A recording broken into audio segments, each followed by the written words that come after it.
I forgive you, so come back to me. This foolish guy was talking condescendingly to me.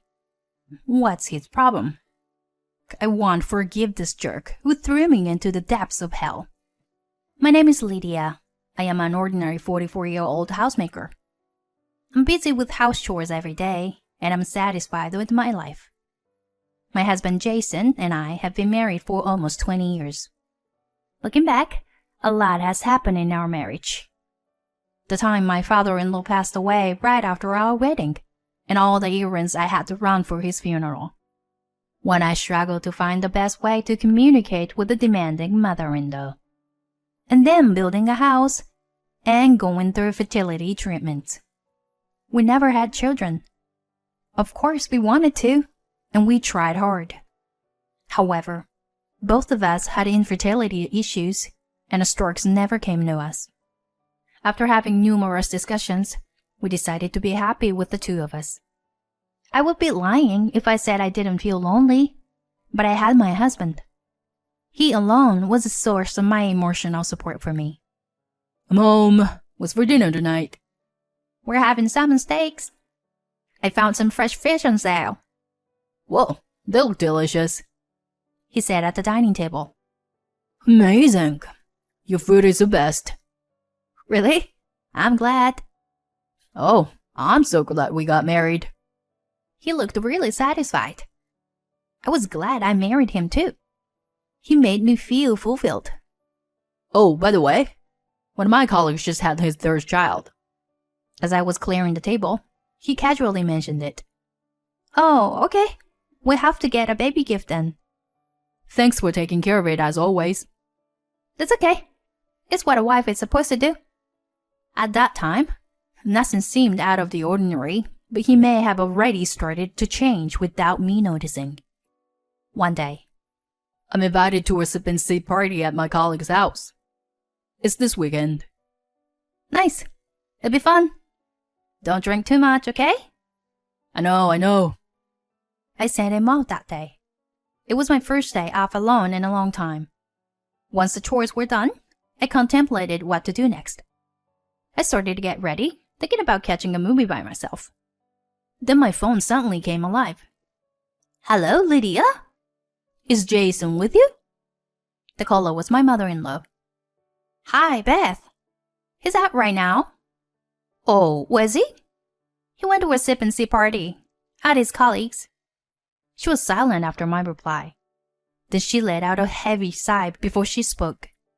You know, Lydia, I don't want to say too much about this, but Jason is frustrated. About what? He can't have a child on his own, and yet he's celebrating the birth of the friend's child. He's such a kind man, so you should be attentive and listen to whatever he says to you. Understood? The call was abruptly and violently hung up. I wondered what the purpose of her call was. We never had a good relationship from the beginning. The final straw was our choice not to have children. Having kids is what truly counts if you are a woman, right? I can't believe it. What did you marry my son for? Such things were said to me. Jason and I were both responsible for the problem, so it was not my fault alone.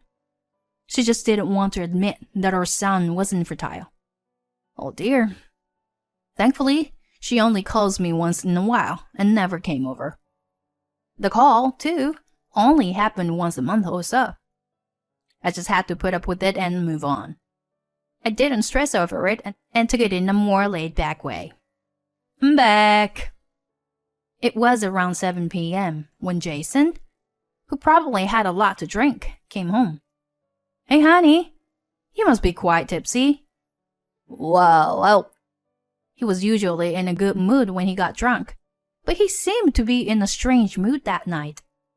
He was in low spirits, or perhaps he was thinking about something.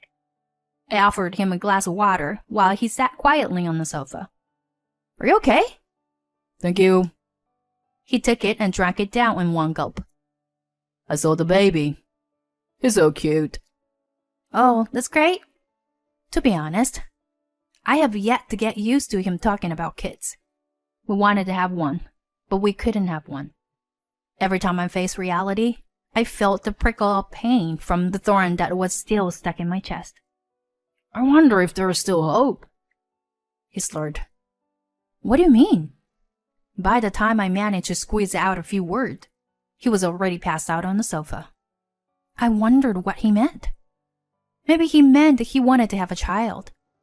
All kinds of thoughts were going through my head. It must have been just a temporary thought, seeing the baby up close. I taught myself not to take drunken nonsense seriously. I tried to keep myself calm. On the contrary, Jason began to change from that day on. Hey, I made your favorite dinner tonight. Pork chop. Whatever. Usually, he would be overjoyed, but he was indifferent. I figured he was tired from work. At times like that, it was best to give him some space. I kept quiet and observed. After a while, hey honey, I want to go shopping this weekend, so can you drive me? Why? You're just gonna waste money on the gas. Take a bus. But it'll be hard to carry heavy things by myself. Such a hassle. He had never talked to me like that before. I was bewildered by the drastic change. Ew. Dinner is disgusting tonight. You're a housewife. Clean the house better. Don't talk to me. He became someone who spoke like that. I worried that he was suffering from some kind of illness. A brain tumor could have caused a change of personality. I considered taking him to the hospital. But just then, he dropped a bomb on me. You want a divorce? Yeah, I want to restart my life. But why? All of a sudden? It's actually not sudden for me. I've been thinking about it for a long time. I'll be 42 this year. It's not too late for me. What's not too late? Why don't you get it? It's the last chance for me to have my own child. You can't give birth anymore. So it's too late for you. I still have a chance. He then gestured to Beth, whom he had called in advance, to sit down beside him. She added her voice in agreement with them. You know, I wonder if you understand your position. Why don't you just step aside? I was infertile, so they didn't want me anymore. They were throwing me away. When I grasped that, I felt like I was dropped into the abyss. I sat in silence, unable to say anything, unable to wipe off the tears that were flowing. Beth had a look of triumph on her face. She probably didn't want a daughter-in-law who couldn't bear children from the beginning. I'm going to find a young and beautiful wife for him. She's going to have many kids. It would have been better if he had pointed out my inadequacies.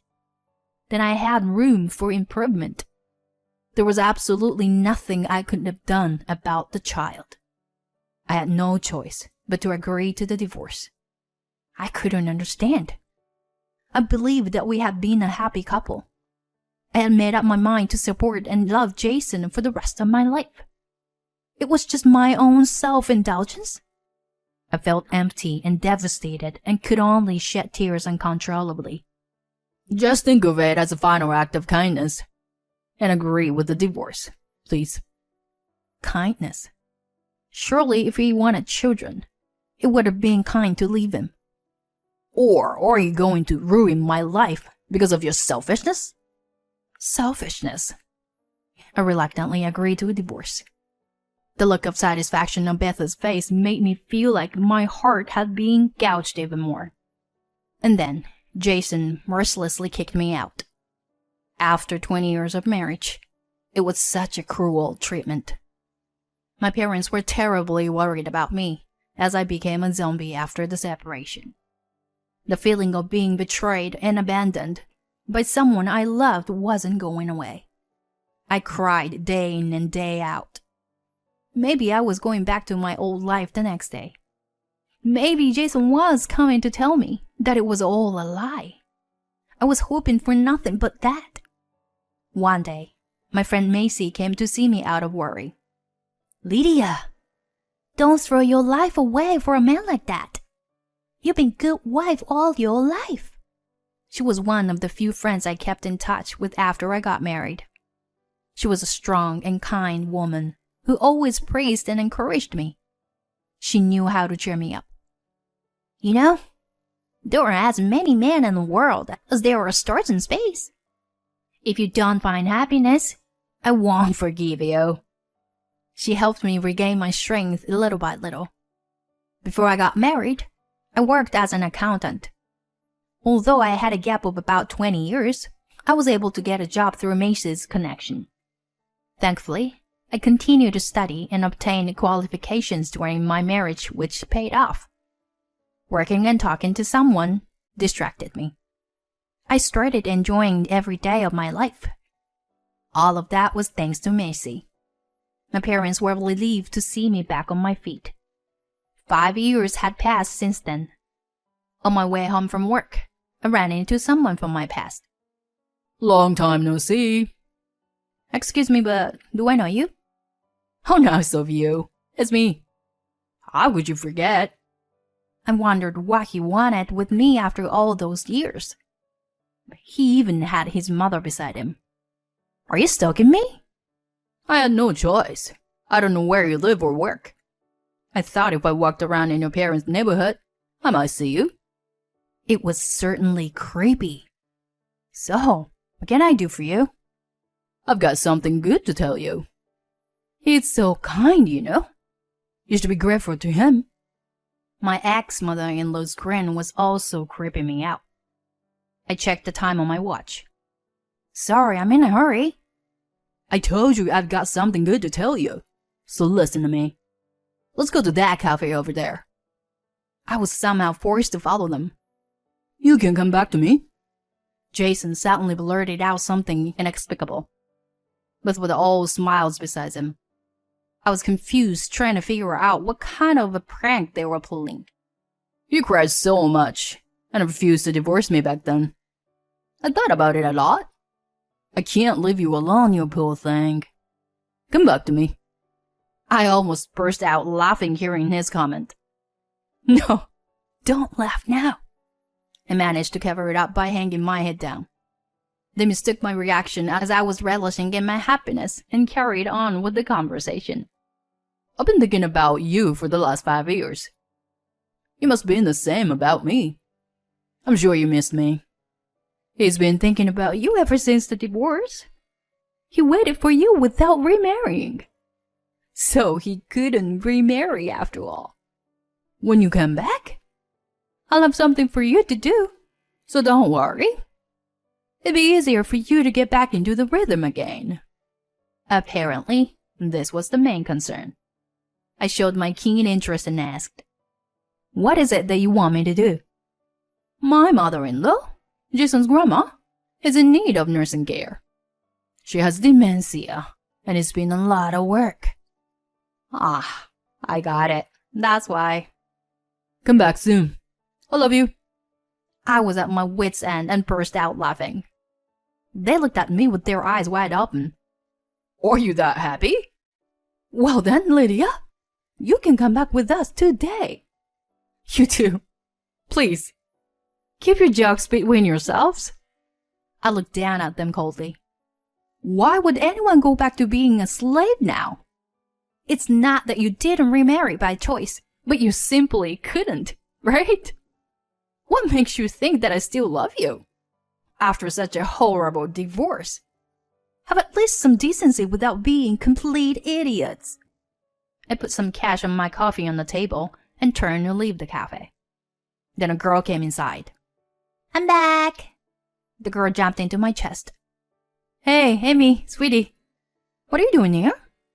I saw you from my side. The little girl was chirping away. Jason and Beth were looking at us, stunned. Mom, what's for dinner today? I don't know. Meatloaf? Yay! I love meatloaf. Jason looked at me and Amy alternately, his lips trembling. Mom? What's happening? Are you remarried? Yes, but oh, you didn't know? Indeed, they didn't. I never took the trouble to inform them. I asked my friends and family not to say anything about me, so they probably didn't get the information. This can't be true. You were so reluctant to leave me. Jason covered his head with his hands and kept mumbling, No. How many years ago are we talking about? It's been 5 years. Of course I'm married again. I asked Amy to wait by the cashier and stepped closer to Jason. But I'm glad you came to visit me. I've been wanting to tell you something. I'm grateful for the divorce. It allowed me to meet a wonderful guy and raise a child. Thank you for divorcing me back then, I told him with a big smile. His face at that moment was so pale, and it was comical to watch his mouth moving like a fish out of water. Seeing that, I felt my 5 years of resentment was blown away all at once. Soon after our divorce, Beth had run around to remarry Jason, but she couldn't find a young girl who wanted to marry an over 40 with a beard-gut old man. Well, even if he had been younger, it would have been tough as long as the mother-in-law came along. She called on her acquaintances and registered with a matchmaker, but without success. They both had planned to remarry right away, but were shocked to find out the reality. Then his grandmother developed dementia. That was when Beth must have gotten the idea of bringing me back. Seriously? Morons. Why did they even think that I was still waiting for him after 5 years?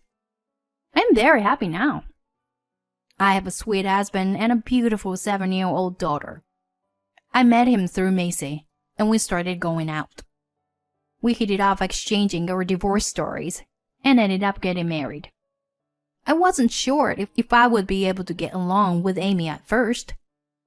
It's been almost 4 years since. We've built a truly amazing relationship as a mother and daughter. There may be difficulties in the future. I will continue to protect her no matter what it takes. It doesn't matter if we are blood related or not. Amy is my one and only daughter.